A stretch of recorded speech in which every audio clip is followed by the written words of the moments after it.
بسم اللہ الرحمن الرحیم ومنها المبتدأ والخبر، اور مرفوعات میں سے مبتدا اور خبر ہے۔ مرفوعات کا بیان چل رہا ہے۔ مرفوعات 8 ہیں۔ فاعل، نائب فاعل، ان دونوں کا بیان گزر گیا۔ اس کے بعد مبتدا اور خبر دو کا بیان آج ہے۔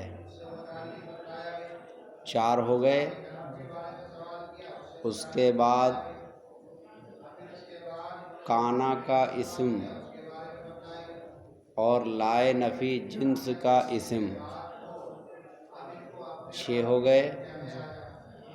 اس کے بعد حروف مشبہ بالفعل کی خبر اور ما ولا مشابہ بلیسا کا اسم۔ سمجھ میں آئی بات؟ حروف مشبہ بالفعل کی خبر اور لائے نفی جنس کی خبر دونوں مرفوع ہے، جیسے لا رجل فی الدار، اور افعال ناقصہ کا اسم جیسے کان زید قائما، اور ما ولا مشابہ بلیسا کا اسم۔ تو 2 کا اسم ہے اور 2 کی خبر ہے، تو 4 یہ ہیں۔ تو کل ملا کر مرفوعات 8 ہیں۔ ان کو کتاب میں کاپی میں لکھ کے یاد کر لینا۔ مرفوعات 8 ہیں۔ فاعل، نائب فاعل، مبتدا، خبر، حروف مشبہ بالفعل کی خبر، لائے نفی جنس کی خبر، ما ولا مشابہ بلیسا کا اسم، افعال ناقصہ کا اسم۔ تو ان میں سے آج یہاں 2 کو بیان کریں گے، ایک مبتدا اور ایک خبر۔ اعتراض یہ ہے کہ مصنف نے 2 مرفوعات کو ایک ساتھ کیوں بیان کیا؟ مبتدا الگ مرفوع ہے اور خبر الگ مرفوع ہے، تو دونوں کو الگ الگ بیان کرنا چاہیے۔ دونوں کو یہاں ایک ساتھ کیوں بیان کیا؟ تو اس کا جواب یہ ہے کہ دونوں کے درمیان لزوم ہے۔ مبتدا اور خبر دونوں کے درمیان کیا ہے؟ لزوم ہے۔ دونوں ایک دوسرے کے لیے لازم ہے، کیونکہ مبتدا بغیر خبر کے نہیں ہو سکتا اور خبر بغیر مبتدا کے نہیں ہو سکتا۔ اسی لیے مصنف نے دونوں کو ساتھ میں بیان کر دیا۔ آئی بات سمجھ میں؟ آپ کو پہلے بتایا گیا تھا کہ مبتدا اصل ہے کہ فاعل اصل ہے؟ مرفوعات میں کس کو مقدم کرنا چاہیے اور اصل کون ہے؟ تو اس میں اختلاف بتایا تھا کہ اس میں اختلاف ہے کہ بعض لوگ کہتے ہیں کہ مبتدا اصل ہے، وہ دلیل دیتے ہیں کہ مبتدا مسند الیہ ہوتا ہے، اور مسند الیہ میں اصل یہ ہے کہ وہ مقدم ہو، اور مبتدا خبر پر مقدم ہوتا ہے، اس لیے مبتدا اصل۔ دوسری دلیل دی کہ مبتدا کی خبر مشتق اور جامد دونوں ہو سکتے ہیں۔ اس میں مشتق کو بھی خبر بنا سکتے ہیں اور اس میں جامد کو بھی خبر بنا سکتے ہیں۔ فاعل کے اندر یہ بات نہیں ہے۔ فاعل کا عامل صرف فعل ہی ہوتا ہے، یعنی مشتق ہی ہوتا ہے، جامد نہیں ہوتا۔ ایسے ہی فاعل کو آپ فعل پر مقدم بھی نہیں کر سکتے، جو حضرات کہتے ہیں کہ فاعل اصل ہے ان کی بھی اپنی دلیل ہے۔ وہ کہتے ہیں کہ جملوں میں اصل ہے جملہ فعلیہ۔ جملے کی دو قسم ہے، جملہ اسمیہ، جملہ فعلیہ۔ تو ان دونوں میں اصل ہے جملہ فعلیہ۔ جملہ فعلیہ اصل اس لیے ہے کیونکہ جملہ فعلیہ میں عامل لفظوں میں ہوتا ہے، فاعل کا عامل لفظوں میں موجود ہوتا ہے۔ سمجھ میں آئی بات؟ تو جب جملہ فعلیہ اصل ہے تو جملہ فعلیہ کا ایک پارٹ اور ایک جز ہے فاعل۔ جب جملہ فعلیہ اصل ہوا تو اس کا جو جز ہے فاعل وہ بھی کیا ہوا؟ اصل ہوا۔ اور دوسری دلیل دیتے ہیں کہ فاعل کا عامل لفظی ہوتا ہے اور عامل لفظی عامل معنوی کے مقابلے میں قوی ہوتا ہے، برخلاف مبتدا کے۔ مبتدا کا عامل جو ہوتا ہے وہ عامل معنوی ہوتا ہے۔ کیا ہوتا ہے؟ عامل معنوی، اور عامل معنوی ضعیف ہے۔ رہی یہ بات کہ ان لوگوں نے کہا کہ مسند الیہ کو مقدم ہونا چاہیے تو فاعل کو مقدم نہیں کر سکتے، تو اس کا جواب یہ ہے کہ دیکھو فاعل کو بھی مقدم کر سکتے ہیں لیکن معنی کی وجہ سے نہیں کرتے ہیں۔ کس کی وجہ سے؟ معنی، کیونکہ جب اس کو مقدم کر دیں گے تو پھر وہ فاعل نہیں رہے گا۔ آئی بات سمجھ میں؟ یہ بات پہلے بتائی جا چکی ہے۔ اب یہاں مبتدا کی تعریف کر رہے ہیں۔ فالمبتدأ هو الاسم المجرد عن العوامل اللفظیة مسندا الیہ، یہ مبتدا کی تعریف ہے۔ ترجمہ ہے، مبتدا ایسا اسم ہے جس کو عامل لفظی سے خالی کر لیا گیا ہو، جس کو عوامل لفظیہ سے خالی کر لیا گیا ہو، درا حالانکہ وہ مسند الیہ بھی ہو۔ مسندن الیہ، وہ کیا ہو؟ مسند الیہ بھی ہو۔ تو یہ مبتدا کی تعریف ہو گئی۔ مبتدا ایسا اسم ہے جس کو عامل لفظی سے خالی کر لیا گیا ہو۔ پتہ چلا کہ مبتدا کا عامل لفظی نہیں ہوتا ہے، بلکہ مبتدا کا عامل کیا ہوتا ہے؟ عامل معنوی۔ اس سلسلے میں بھی اختلاف ہے۔ بعض حضرات کہتے ہیں کہ اس کا عامل معنوی ہے، بعض حضرات کہتے ہیں کہ مبتدا کا عامل معنوی اور خبر کا عامل مبتدا۔ بعض حضرات کہتے ہیں کہ دونوں ایک دوسرے کے عامل ہیں، مبتدا عامل ہے خبر کا اور خبر عامل ہے مبتدا کا، یہ بھی ہے۔ آئی بات سمجھ میں؟ تو هو الاسم، اسم کہہ کر یہ بتلایا کہ مبتدا اسم ہی ہوگا، مبتدا فعل نہیں ہوگا۔ کون نہیں ہوگا؟ فعل نہیں ہوگا۔ گویا کہ اسم کہہ کر کے فعل کو خارج کر دیا۔ کس کو خارج کر دیا؟ فعل کو خارج کر دیا۔ جی، فعل کبھی مبتدا نہیں بن سکتا۔ پھر اسم کے اندر عموم ہے، چاہے وہ اسم حقیقی ہو یا اسم تعویلی ہو، دونوں مبتدا بنتے ہیں۔ اسم حقیقی کی مثال جیسے زید قائم، مشہور مثال ہے۔ یہاں زید اسم ہے اور اسم حقیقی ہے۔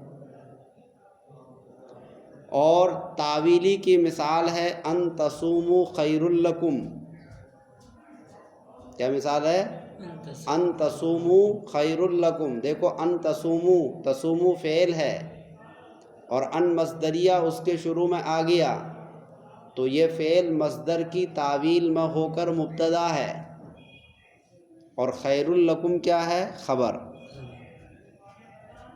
اس کے بعد لفظ ہے المجرد، مجرد کے معنی خالی کیا گیا ہو۔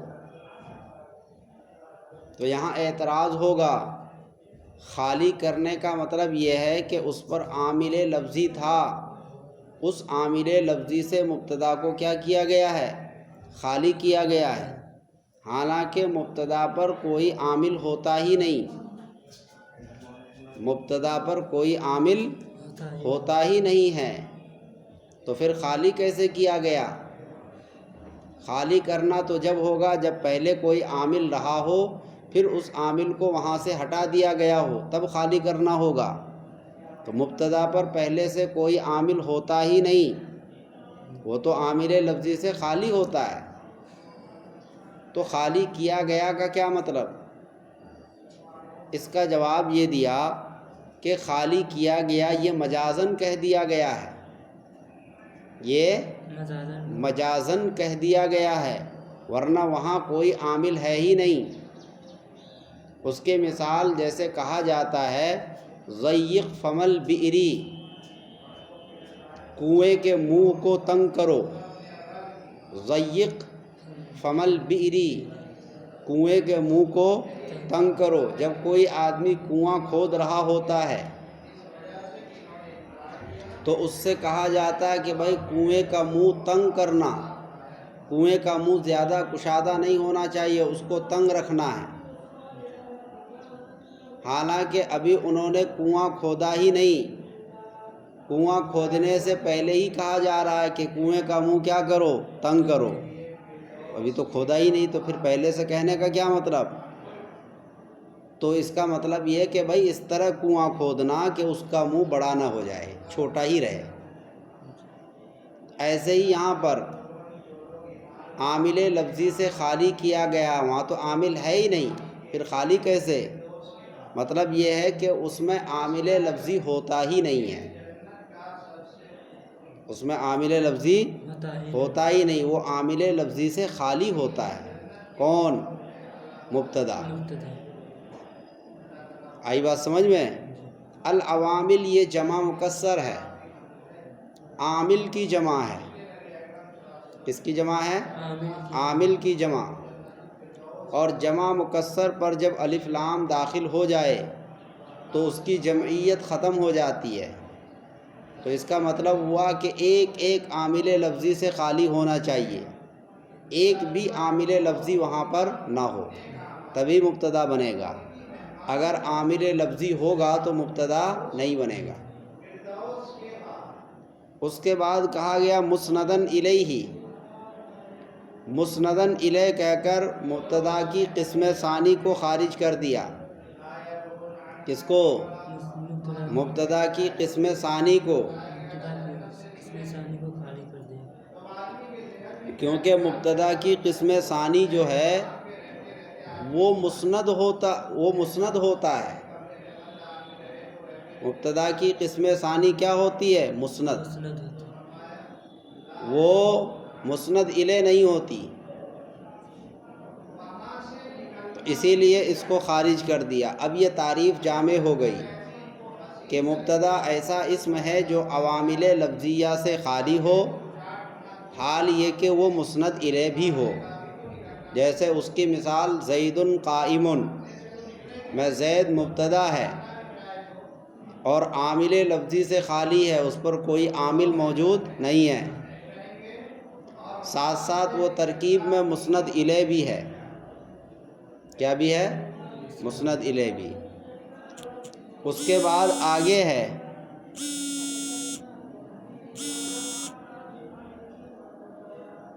او الصفۃ الواقعۃ بعد حرف النفی، یا وہ صفت جو واقع ہو حرف نفی کے بعد یا الف استفہام کے بعد۔ یہاں سے مبتدا کی قسم ثانی کو بیان کر رہے ہیں۔ مبتدا کی ایک دوسری قسم بھی ہے، اس کا نام ہے مبتدا کی قسم ثانی۔ مبتدا کی قسم ثانی کب ہوگی؟ جب کہیں پر صفت کا صیغہ ہو۔ صفت سے کیا مراد ہے؟ صیغہ صفت سے مراد ہے اسم فاعل ہو۔ سمجھ میں آئی بات؟ اسی طریقے سے اسم مفعول ہو، اسی طریقے سے صفت مشبہ ہو، اسی طریقے سے اسم منصوب ہو. کیا ہو؟ اسم منصوب. اسم فاعل، اسم مفعول، صفت مشبہ اور اسم منصوب، جیسے قریشی، دیوبندی، یہ اسم منصوب ہے. تو صفت کا صیغہ ہو اور صفت کے صیغے سے پہلے حرف نفی ہو. کیا ہو؟ حرف نفی ہو یا حرف استفہام ہو. حرف نفی کے اندر آئے گا ما اور لا. ما بھی نفی کے لیے آتا ہے، لا بھی نفی کے لیے آتا ہے. اور حرف استفہام کے اندر آئے گا ما حل یا حمزہ حل، حمزہ اور حل. سمجھ میں آئی بات؟ تو یہ اگر ان کے بعد صفت کا صیغہ ہو اور وہ صفت کا صیغہ اپنے بعد میں آنے والے اسم کو رفع دے رہا ہو، اس لیے کہا رافعۃً لظاہر، درا حالانکہ وہ اسم ظاہر کو رفع دے رہا ہو، درا حالانکہ وہ اسم ظاہر کو رفع دے رہا ہو، تو اس کو کہیں گے مبتدا کی قسم ثانی. سمجھ میں آئی بات؟ قرآن کریم کے اندر بھی اس کی مثال موجود ہے، جیسے اراغب انت عن آلہتی. اراغب میں دیکھو آ حمزہ استفہام ہے اور راغب اسم فاعل کا صیغہ ہے. راغب فاعل کے وزن پر کون سا صیغہ ہے؟ اسم فاعل کا. تو انہوں نے قاعدہ کیا بتایا کہ اسم فاعل یعنی صیغہ صفت حمزہ استفہام یا حرف نفی کے بعد ہو. تو یہاں اسم فاعل کا صیغہ کس کے بعد ہے؟ حمزہ استفہام کے بعد ہے. اور اس کے بعد یہ صیغہ صفت جو ہے اپنے اسم ظاہر کو رفع دے رہا ہو. اس کے بعد راغبن کے بعد ہے انتا.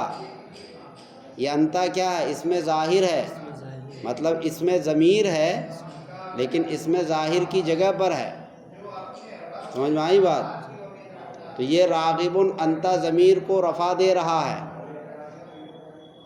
کیا دے رہا ہے؟ رفع دے رہا ہے. تو اب یہ ترکیب میں راغبن ہو گیا مبتدا،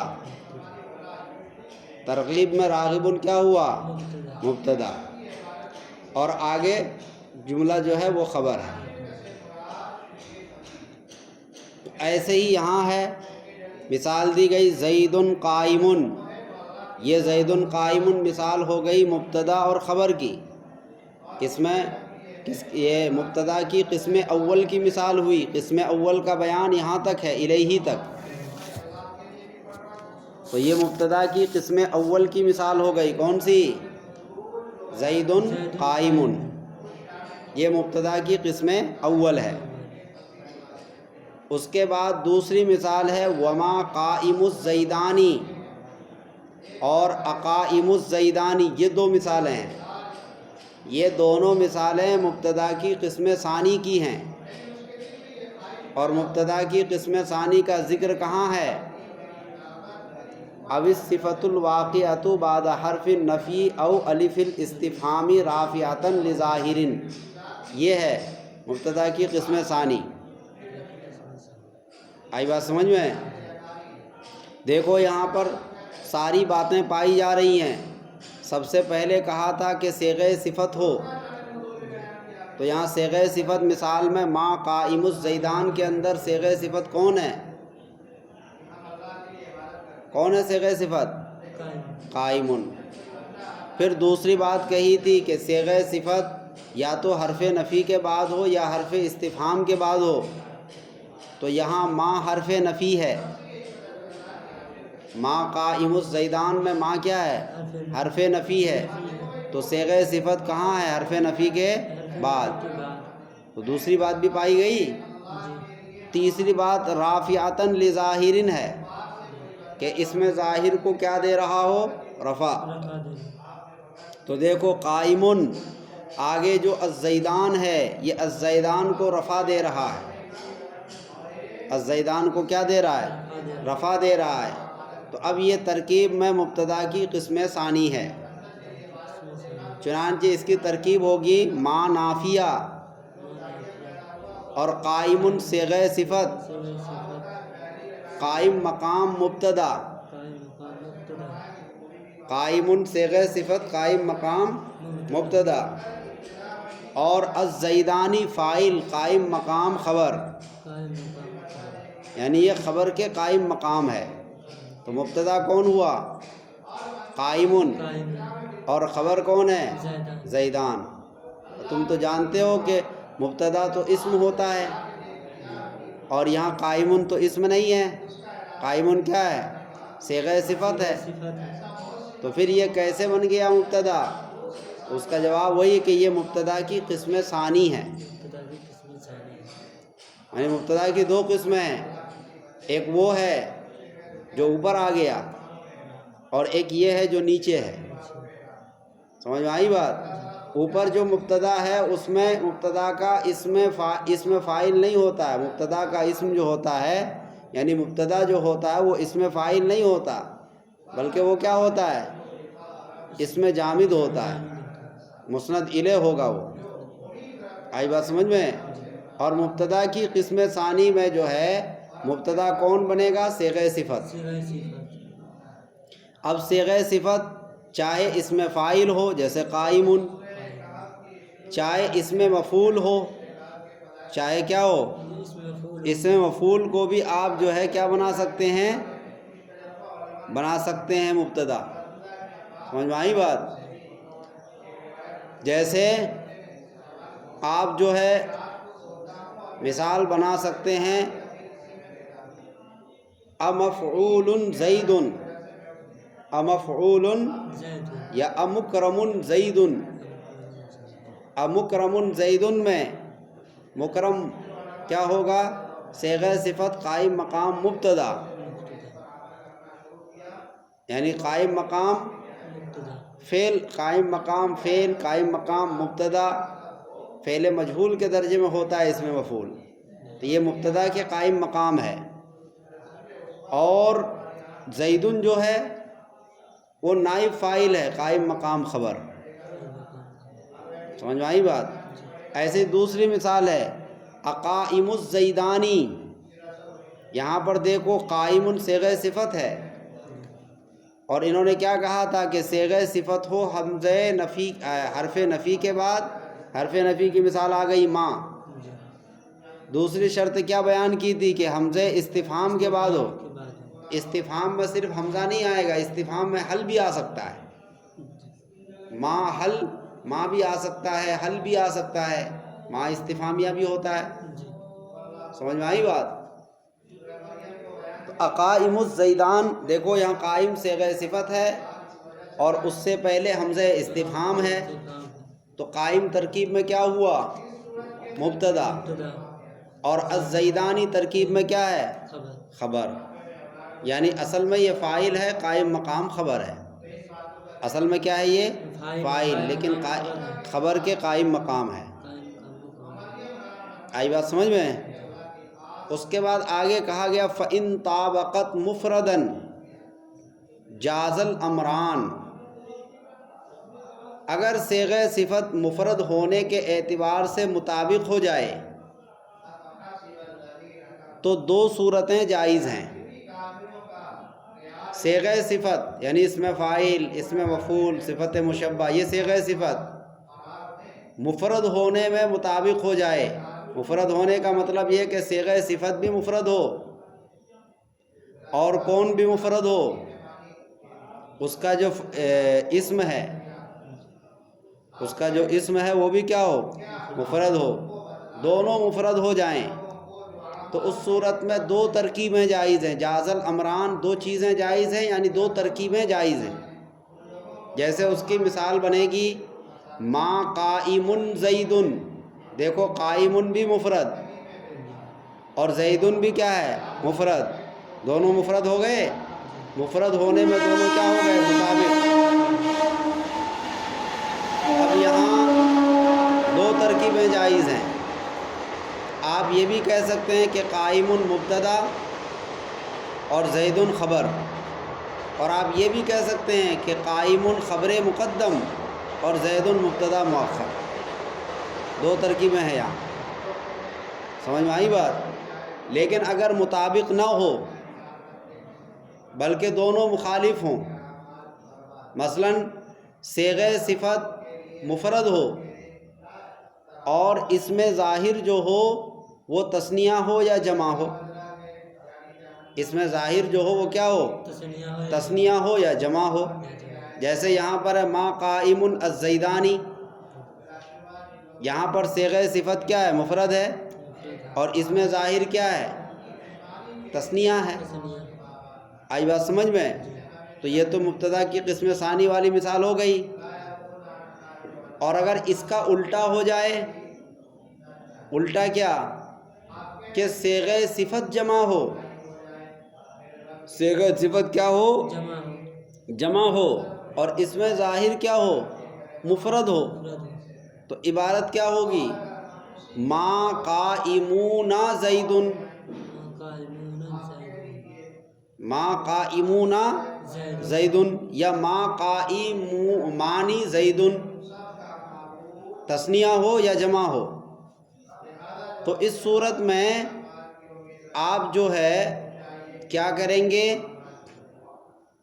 اس میں ترکیب کوئی جائز نہیں ہوگی، کوئی بھی ترکیب اس میں جائز نہیں ہوگی، کیونکہ جب فاعل اس میں ظاہر ہو تو فعل ہمیشہ مفرد ہوتا ہے، اور یہاں صیغہ صفت کیا ہے؟ تثنیہ یا جمع ہے.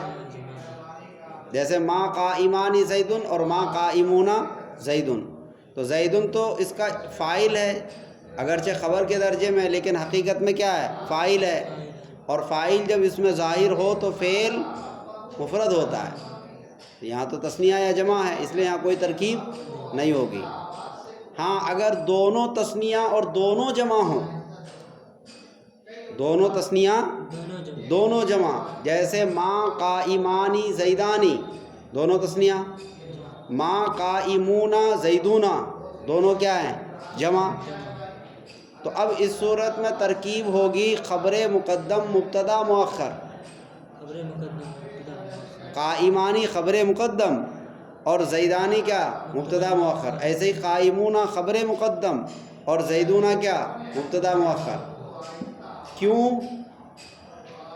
اس لیے کہ اگر آپ قائمانی کو مبتدا بنائیں اور زیدان کو خبر بنائیں گے تو قائمان کی ضمیر لوٹے گی کس کی طرف؟ زید کی طرف. تو یہاں اضمار قبل الذکر لازم آئے گا. کیا لازم آئے گا؟ اضمار قبل الذکر. اور اگر آپ خبر مقدم اور مبتدا مؤخر بنائیں گے تو اضمار قبل الذکر لفظاً آئے گا، رتبتاً نہیں. اضمار قبل الذکر لفظاً لازم آئے گا، رتبتاً لازم نہیں آئے گا. یہ فرق ہے. آئی بات سمجھ میں؟ تو کئی صورتیں ہو گئی.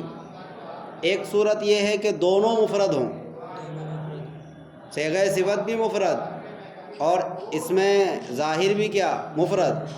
اس صورت میں دو ترکیب جائز ہے، مبتدا اور خبر والی ترکیب بھی اور خبر مقدم مبتدا مؤخر والی ترکیب بھی. سمجھ میں آئی بات؟ دوسری صورت یہ ہے کہ دونوں تثنیہ دونوں جمع. سمجھ میں آئی بات؟ اس صورت میں ایک ترکیب ہوگی خبر مقدم والی، خبر مقدم اور مبتدا مؤخر. اگر یہ ترکیب نہیں کریں گے تو اضمار قبل الذکر لازم آئے گا. تیسری صورت یہ بتائی کہ دونوں میں اختلاف ہو. اختلاف یہ ہو کہ صیغہ صفت ہو مفرد اور اس میں ظاہر ہو تثنیہ یا جمع. تو یہاں بھی مبتدا کی قسم ثانی والی ترکیب ہوگی، یعنی قائمن صیغہ صفت مبتدا اور زیدان یا زیدون یہ جو ہے فاعل قائم مقام خبر. سمجھ میں آئی بات؟ یہ تو ٹھیک ہے، یہ کتاب میں بھی ہے. قائمن صیغہ صفت مفرد ہے، زیدان کیا ہے؟ تثنیہ ہے. اس کا الٹا کر دیا جائے، اس کا الٹا کا مطلب صیغہ صفت تثنیہ یا جمع، صیغہ صفت کیا ہو؟ تثنیہ ہو یا جمع ہو، لیکن اس کا جو فاعل ہے یا اس کی جو خبر ہے وہ کیا ہو؟ مفرد. جیسے اس کی مثال بنے گی ما قائمانی زیدن اور ما قائمون زیدن، تو یہ ترکیب درست نہیں ہے، یہ ترکیب درست نہیں ہے، کیونکہ جب فاعل اس میں ظاہر ہو تو فعل ہمیشہ کیا ہوتا ہے؟ مفرد، اور یہاں مفرد نہیں ہے۔ آئی بات سمجھ میں؟ چلو ترجمہ کرو۔